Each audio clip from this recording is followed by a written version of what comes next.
बटाव online ग्राहक सेवा केंद्र. अर्जंट पासपोर्ट फोटो काढून मिळेल. ठिकाण अमरधाम रोड, विक्रांती हॉटेलसमोर, येवला. Batav photo studio.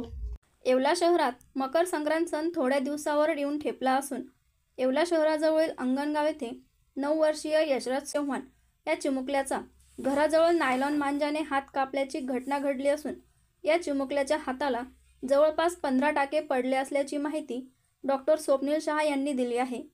तरी या जखमी यशराजवर येवल्यातील शहा हॉस्पिटल या खासगी रुग्णालयात उपचार सुरू असून त्याची प्रकृती स्थिर असल्याची माहिती डॉक्टरांनी दिली आहे.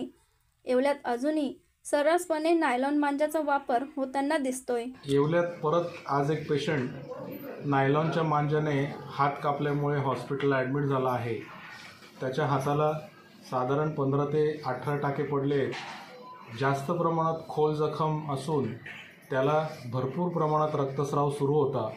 आता त्याची तब्येत बरी आहे, परंतु मागच्या आठवड्यातसुद्धा माझ्याकडेच असाच एक पेशंट ॲडमिट होता की ज्याला बरेच टाके पडले होते, कान कापला गेला होता.